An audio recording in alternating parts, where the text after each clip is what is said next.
Bon, là, c'était les pubs sur IDF1, Stéphane. Maintenant, on continue Jackie Terrasse. Ça marche. Avec Stéphane Godkowski, qui a fait plein de choses, en fait. Hein. Ouais. Tu continues, en plus. La vie, c'est court. Hein.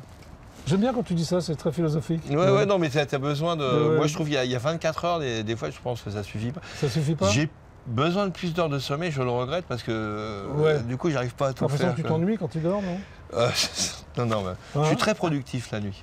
En rêve. Qu'est-ce que tu fais? En rêve. Ah, en rêve uniquement? Ouais, je fais énormément de rêves. Oh, bah non, pas que ça, bien sûr. Bon.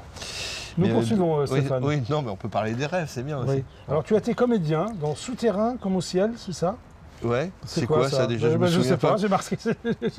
Je me souviens plus. Ah ouais, je me souviens plus. Non, Lapin intégral. Ah, Lapin intégral. Tu vas me parler donc de Lapin intégral. Ah oui, Lapin intégral, j'étais docteur, comment ça s'appelle? SOS médecin. Ah, ça te va bien. Et j'allais chez Hélène de Fougerolles qui avait appelé le docteur et j'ouvrais, il y avait un gars qui était habillé en lapin et qui voulait, il voulait me dépouiller. C'est quoi cette histoire? Je sais plus trop le scénario. Il voulait me dépouiller pour prendre mes fringues pour devenir civil. Et on fait une grosse baston tous les deux. Et puis j'arrive à m'échapper et il est obligé de rester en lapin. C'était passionnant, non? Mais je sais plus comment c'est qu'il y a quand même pas mal de temps. Quoi. Et Hélène de Fougerolles, t'es pas parti avec elle? Non. Et il y avait des super... T'aurais aimé, non? Ah ouais, elle est super. C'est ton genre de gonzesse, Hélène de Fougerolles ou... Ouais, non. Je sais pas, je te demande. Ouais, moi j'aime bien cette femme, mais elle tourne toujours, j'espère. Ouais, elle tourne. Parce qu'elle était plus bonne comédienne. Quoi. Moi, il y avait même... le gars à qui je me battais, c'est un super acteur argentin qui s'appelle Martial Di Bonzo. Ah ouais, peut-être, tu connais pas? Non. Tu l'as jamais revu? Je voulais tester tes connaissances et je suis très déçu. Quoi. Non. Ah bah ouais. Je ne suis pas aussi cultivé que toi, Stéphane. Bien sûr que si, beaucoup plus que moi. Je te remercie. On poursuit? Ouais. Hein? Et alors, à un moment donné, tu es producteur d'albums pour la Lune Rousse. Oui. Alors, qu'est-ce que la Lune Rousse? Au départ, c'était un label de disques et donc ça c'était dans les années 94, 93, 94. C'est il y a plus de 20 ans. Donc quand j'ai quitté Boucherie Productions, je suis parti avec les Tétines Noires, que j'avais dit j'étais manager tout à l'heure. Ouais. Et on continuait à faire des albums et je démarchais auprès des maisons de disques, eux et d'autres artistes avec qui je travaillais. Et personne ne voulait de ces artistes. C'est un peu comme ça que c'est monté Boucherie Productions aussi. Hein. C'est qu'à un moment, tu démarches, personne ne veut de toi, tu montes ton label. D'un seul coup, tout le monde veut de toi. Non, parce que moi, je faisais des groupes qui ne sont pas du tout commerciaux. Et donc, personne ne voulait de nous. Et j'ai donc décidé de monter la Lune Rousse, de monter un label de disques. Et là, tu étais patron. Ouais, j'étais patron. Enfin, je m'en foutais d'être patron. J'étais surtout là pour m'occuper. Qu'est-ce que ça signait comme groupe? Les Tétines Noires. C'est tout? Si, il y avait des gros qui tâchent. Des gros qui tâchent. Ouais. C'est pour le vin, ça. C'est vrai que t'es un amoureux du vin, toi. On s'est un peu rencontrés comme ça. Je me souviens de toi, je t'avais revu entre Récréa 2, justement, et le vin. Tu m'as invité dans une cave. Ouais, c'était ma cave, tout à fait. Un truc de fou. En plein Paris, tu l'as toujours? Non, ça a T'avais des vins sublimes. Ouais, on a goûté ça toute la nuit. Plein de vins. C'est irracontable. Oui, c'est surtout le cadre était super parce qu'on descendait dans un deuxième sous-sol. Oui, je me souviens de ça. C'est une ancienne cave à charbon, donc elle a été voûtée comme ça. Elle faisait 11 mètres de long, 2 mètres de large, et on avait 3-4 000 bouteilles, je crois, 3 000 bouteilles. T'es toujours amateur de vin ou... Oui, bien sûr. Ouais, moi j'aime bien goûter le vin. Voilà. Mais uniquement le goûter, hein. Non, mais j'aime bien le boire, mais je vais beaucoup dans les salons des vins pour goûter, et j'organise d'ailleurs toujours un salon des vins pour ça? Absolument. T'as parlé du salon du vin? Absolument, pour la gouléance, tout à fait. Voilà, la gouléance. Ok. Et j'adore goûter le vin. C'est vraiment un truc. Et quand je dis goûter, tu en craches. C'est ça que je voulais dire. Mais c'est ça que je voulais dire. Bien sûr que je crache. Sinon, si tu... Bien sûr que je t'ai vu boire sans cracher. Non, mais bien évidemment.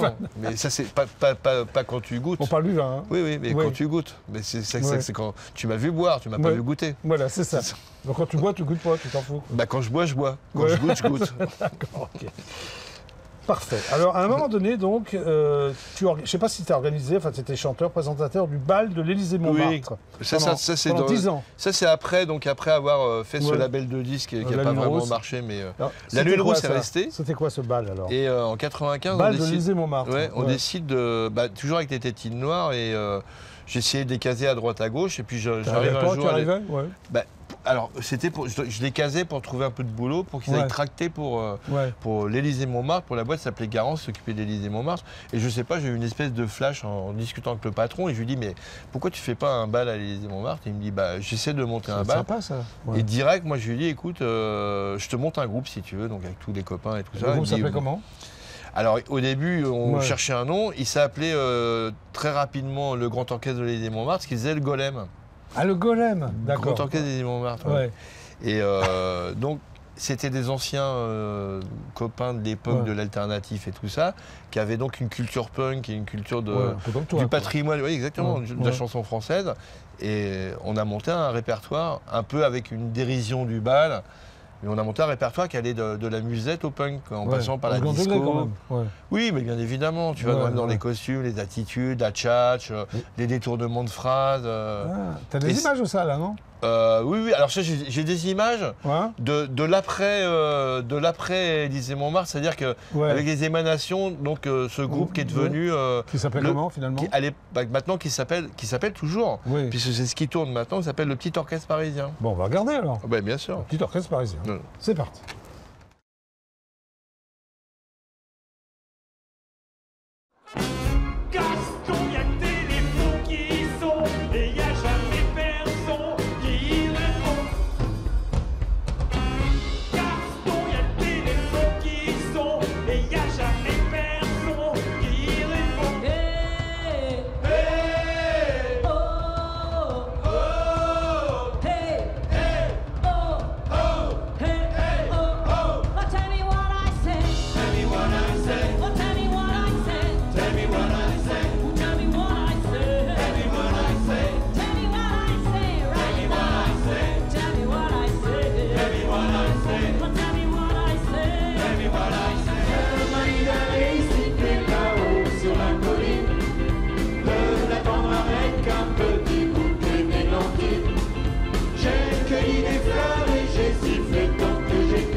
Bon, bah ça avait l'air sympa ton truc. Ouais.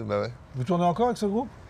Mais hier, avant-hier, demain, après-demain. Non, on revient des Francopholies de Montréal. Ah bon. On est resté. C'était génial. Ouais. Ils nous avaient donné un grand espace de 1000 mètres carrés. Ils ont recréé un village Montmartre. Rien que pour toi? Exactement. Et puis on faisait des animations parce qu'on fait un peu les idiots avant, on est déguisés, et puis on anime pour les enfants. Et après on fait un bal et on jouait tous les soirs pendant 9 soirs de suite. C'est incroyable. Parfait. Et les Québécois, ils ont adoré. Alors, parmi tous les trucs que tu as fait, parce que tu as fait plein de trucs, toi. Ouais. Tu as été aussi patron de resto, restaurateur, cuisinier. Ouais. Ça s'appelle Sortie de secours, ton restaurant? Exactement. Alors, t'as pris la tangente pour la sortie de secours, quoi. Non, on faisait du tapas. Ah oui. Tapas nocturne, surtout. Oui, c'est ça. Oui, très bien. Ou tapas 100 balles, puisque ça. Ah, tapas 100 balles, je connais. Mais il faut faire la liaison avec le bal aussi, quoi. Alors, tapas 100 balles, oui, c'est mieux. Et ce restaurant, si tu connais un film qui s'appelle de John Frankenheimer, qui s'appelle Ronin, avec Robert De Niro et Jean Reno, et il est dans le film. À la fin. Ok, d'accord. Tu l'as regardé combien de temps ton resto? 3 ans. On l'a coulé. On l'a. Faillite? On l'a coulé, ouais. On n'était pas bon. En gestion? Il y a des métiers. Il y a des métiers qu'il faut pas faire, quoi. Le gala des ringards, c'est quoi? Ah, le gala des ringards. Je t'ai pas vu, c'est bizarre. Oui. Non, tu m'avais invité, je me souviens au gala des ringards. Alors, c'était quoi le gala des ringards? Le gala des ringards, c'était une soirée qu'on faisait à Glazart là, pendant pas mal d'années. On a fait ça, 4 ans d'édition. On a fait 6-7 ans. Oui. C'était un truc où on partait du principe qu'on est toujours le ringard de quelqu'un. T'es le ringard de qui, toi, d'ailleurs? De quelqu'un. Oui, voilà. Je sais pas, de pas mal de monde, quoi. Mais on avait des petites phrases. On est l'avant-ringarde, tu vois, un ringard. Et ben, c'était une soirée, on faisait un peu tout et n'importe quoi. On se déguisait on faisait des soirées à thématique, on faisait des jeux complètement. Ils étaient complètement. Et avec de la musique complètement délire. Enfin, c'était aussi comédien dans le vrai journal sur Canal+. Ah oui, on a fait un truc. Fait ça. Et ben on en parlera tout à l'heure, mais avec Olivier. Non, tu en parles maintenant. Ah, avec Olivier Delacroix. Ah, c'est là où tu as connu Olivier Delacroix. Ouais, Olivier, il était chez, comment il s'appelle, Carl Zero. Ouais, et alors il vient. Et on avait fait des sketchs là, et on avait fait. Sympa. Enfin, c'est con parce que je m'excuse d'avoir dit ça, mais je m'excuse de parler de ça, mais c'est devenu presque politiquement incorrect. Mais on avait fait Taliban téléphone parce qu'on en riait un peu. Ah ouais, Taliban téléphone. Ouais. Et on avait fait. Et moi, j'étais en Louis Bertignac avec une Kalachnikov et une. Ah oui, c'est sympa, c'est plaisant. Bah, c'est marrant parce que je repensais à ça il y a pas longtemps. Je me dis maintenant, c'est complètement déplacé. Oui, mais enfin, tu l'as fait. Après, on l'a fait. Tu as été programmateur 3 modèles aussi, j'aime bien ce lieu. Ouais, tout à fait. C'est le Rochechouart, c'est ça? Ouais, on a fait ça, j'ai fait ça. Tu programmes quoi, des groupes de rock? Non, que du français. Que de la chanson française. Chanson française. En français. D'accord, ok. Aussi, pendant 4-5 ans, un truc comme ça. Et tu as été producteur du groupe Serge Gainsbourg Expérience. Ouais, tout à fait. Ce groupe avec on avait remonté on a monté un groupe pour faire une tournée au Moyen-Orient. Oui. On est parti en Syrie, puisque je faisais aussi le DJ, j'ai fait DJ à Damas. D'accord, ok. J'ai une affiche. J'ai toujours une affiche de, tu vois, DJ Steph Gott, Damas et tout. Steph Gott. Et on est parti avec le groupe, on avait monté ce groupe était dirigé par un chanteur qui s'appelle Brad Scott qui chante qui est anglais. Ouais. Et donc on avait repris un répertoire avec des gens que tu connais, puisque on avait pris les textes de Boris Bergman. Ah oui. Et, très bien, Boris Bergman. Et tout Parler de Bachung, il a fait toutes les surtout Parler, t'étais où? C'est quand même la plus belle chanson qu'il ait faite. Oui, bien sûr. Oui, tout à fait. Non, mais je fais bien. Je sais faire mon Jackie. Oui, tu sais faire ton Jackie. Tu réalises des documentaires aussi, c'est ça? Oui, bien sûr. Tu n'arrêtes pas, toi? Ouais, je fais des clips, des documentaires, du court-métrage aussi, quoi. Tu étais comédien, mais pas longtemps, hein. C'est pas un truc qui t'a... Ah, mais je reprends là bientôt. Là, tu reprends la comédie parce que je vais faire un eastern. Ah, très bien. Pas un western, un eastern. Non, ça se passe dans l'Est. Dans l'Est de la France? Dans l'Est de Paris, J'ai écrit, je fais le scénar, je fais la choréale et je fais le comédien. Ah ouais, bien. Pour le film, j'ai tourné, j'espère, bientôt, quoi. D'accord. Donc ça va être un peu western un peu moderne, quoi. Un eastern? Ouais. D'accord. Eastern. Et à un moment donné, tu crées donc ta société, enfin, une des sociétés que tu as créées qui s'appelle Mergrand. Ouais, tout à fait. Ça consiste en quoi, Mergrand? C'est bien, le nom me fait rire. Ouais. Bah, alors le nom, tu sais d'où il vient, le nom? Tu sais pas? Je sais pas, non? Le Grand Méchant Loup? Non, il vient de Chaperon et bottes de cuir. Ah oui, Mergrand. Patrick McNee, donc John Steed avec Tara King, leur chef s'appelle Mergrand. Okay, c'est un gars en chaise roulante. Tu fais un peu tout là. Hein, ouais, au départ, c'était on allait chercher des sponsors pour des événements. Ouais. Et puis, toutes mes activités de travail, je les fais sur Mer Grand. Et puis, je me suis mis sérieusement à faire de la bouffe pour les concerts. Donc, on appelle du catering. Catering, oui. Catering. Oui. Nous, on dit catering. Hein. Oui, c'est un catering. Un catering. Voilà, c'est juste avant les concerts, les gens mangent derrière. Exactement. Quand je faisais mes tournées avec Dorothée, je mangeais aussi dans un catering. Voilà. Et le matin. Ça a bien marché, ça. Ouais, c'est cool. Et moi, j'aime bien l'idée de le faire. Tu gagnes beaucoup d'argent alors, Stéphane? Pas spécifiquement, parce que c'est pas non plus une économie qui est difficile. D'accord. Okay. Mais si tu en fais beaucoup et que tu te tues à la tâche, tu peux gagner de l'argent. Mais moi, j'ai plus envie de me tuer à la tâche. J'ai moins l'âge de ça parce que c'est quand même des trucs que tu portes tout le temps. Et c'est assez fatigant. Ouais, mais je m'entretiens. Ouais, mais je m'entretiens, quoi. Tu vois, je m'entretiens. Je fais gaffe à moi. Et là, en 2017, tu deviens manager donc d'Olivier Delacroix. Ouais. Alors ça, c'est une vieille histoire quand Olivier et moi. Tu m'as envoyé au JJDA il y a quelques temps. Absolument. Il m'a dit qu'il était très content d'avoir fait l'émission, que c'était très bien passé. Quoi. Oui, très bien. Oui. Alors, Olivier Delacroix, pour ceux qui ne connaissent pas, il y a une émission sur France 2, Antenne 2 qui marche bien, qui s'appelle Dans les yeux d'Olivier. Tout à fait. Voilà, il a fait un album. Ouais. Qui s'appelle La Mort. Il a fait un album qui s'appelle La Mort, et puis il a un passé de musicien, et nous, on s'est connus comme ça quand il était avec les Black Maria. Et on est des vieux potes, on est des vrais amis, quoi. Oui, pas des faux amis comme il y a dans le showbiz. Absolument. Et il est venu me trouver parce qu'on disait file-moi un coup de main, je sors un album. Et voilà. Et comme il m'a rendu pas mal de services, parce que ce que tu n'as pas dit. C'est un renvoi d'ascenseur. J'ai fait pas mal de choses quand même sur toi. Parce que là, l'émission se termine, ça fait pratiquement 1 heure qu'on est ensemble.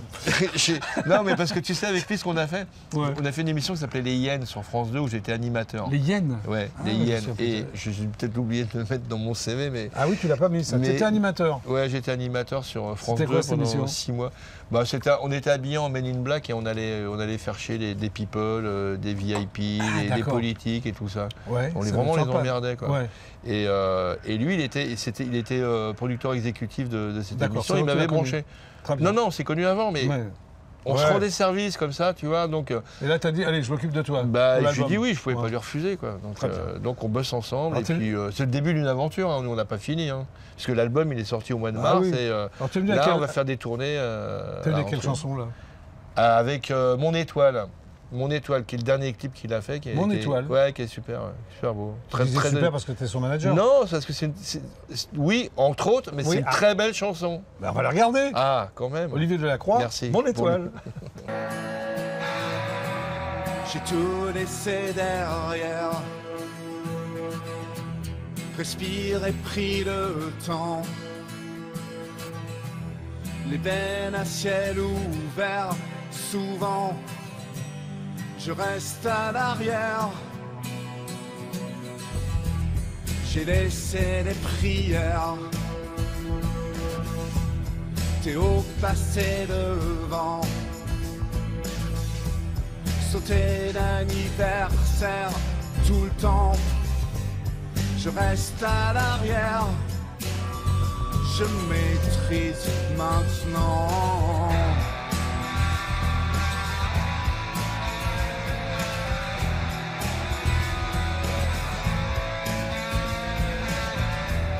Les jours à cœur ouvert, les jours où l'on s'étend. J'attends, je tourne, je fais l'inventaire. Je finis mon temps, je maîtrise maintenant. Oh mon étoile, je suis à genoux. Oh my son, oh mon étoile, c'est l'hiver partout.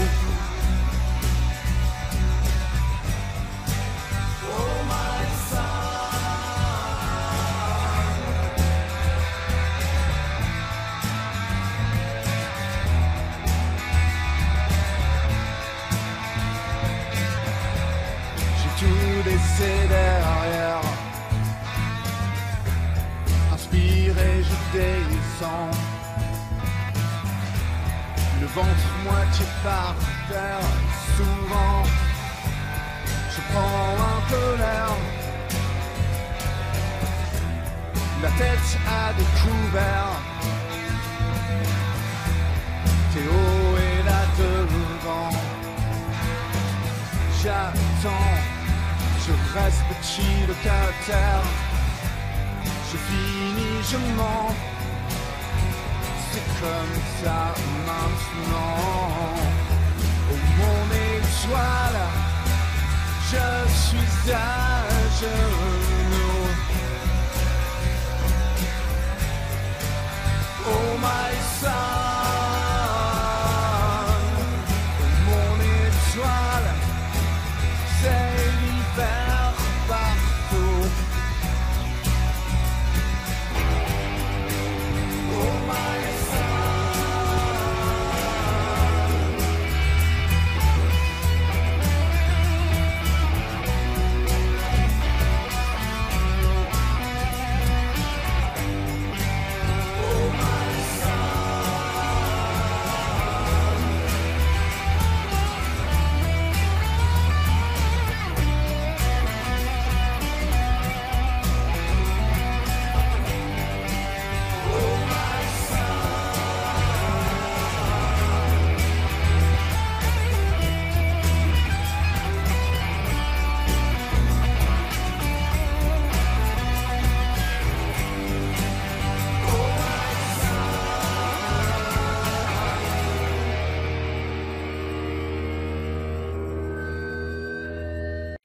C'était donc Olivier Delacroix. Ouais. Magnifique. Ouais. Hein, très très belle chanson. Très belle chanson. Alors, donc je suis toujours avec Stéphane Gottkowski, c'est ça? Ouais. Hein, bon. Ouais. Parce qu'en plus, là, on a évoqué tout ce que tu as fait, mais on a oublié de parler des romans. Ah bah oui, j'écris. Hein, j'écris beaucoup. Tu en as sorti un qui s'appelle « Il était une fois Little Odessa ». Ouais. C'est par rapport à tes ancêtres, je suppose, ukrainiens. Complètement. Alors c'est quoi le pitch ça se passe de... C'est une guerre fratricide. Oui. Mais c'est parce qu'un jour, j'avais déliré avec mon frangin et j'ai dit, tiens... parce que je lui expliquais... Donc la famille vient d'Odessa, s'est arrêtée à Paris. Il y a pas mal d'émigrés ukrainiens et russes qui ont continué jusqu'à New York. Ouais. Et moi, j'imaginais qu'on aurait pu continuer, se retrouver à New York et qu'on serait tombé dans le gangstérisme juif, yiddish, qui était quand même très important, même avant-guerre. Ouais. Et je lui disais, et ça se trouve, on serait devenu des gangsters, on serait entretués. Et j'ai dit, tiens, un jour, je ferai un roman de ce truc-là. Tu l'as fait. Et je l'ai fait. Et donc après, je l'ai situé dans les années 30. Au début, c'était plus ou moins autobiographique. Puis après, quand tu commences à écrire, tu te lâches. Bah, tu te lâches, tu romances, quoi. Tu pars dans le truc. J'ai été chercher beaucoup de documents de l'époque et des choses comme ça. J'ai vraiment essayé de resituer et de dire les vérités de l'époque, quoi. Bon, bah, écoute Stéphane, merci. Merci d'être venu à Jacques Terrasse. On l'a tout évoqué là. En fait, tu as fait vachement de trucs. Bah ouais, parce que je t'ai dit, il y a. Alors en septembre, qu'est-ce qui va se passer là? Parce que c'est un peu les vacances. Je vais repartir en tournée, je vais refaire du catering et puis je vais tourner mon film, j'espère à la rentrée, quoi. Ah, tu tournes un long métrage? Le cours, le cours dont tu m'as parlé. Le cours. Il s'appelle Était une fois dans l'Est. De Paris. De Paris, c'est parfait. Merci Stéphane. Avec plaisir, merci de m'avoir accueilli. Voilà. Et de m'avoir. Tu m'as tout remis dans la tête, là. J'ai plein d'images. Un flash, c'est magnifique. Là. Bon. À bientôt. Bien sûr. Moi je vous dis à bientôt sur UDF1. Voilà. Ok, ça marche. Hop, au revoir. Bye. Come on.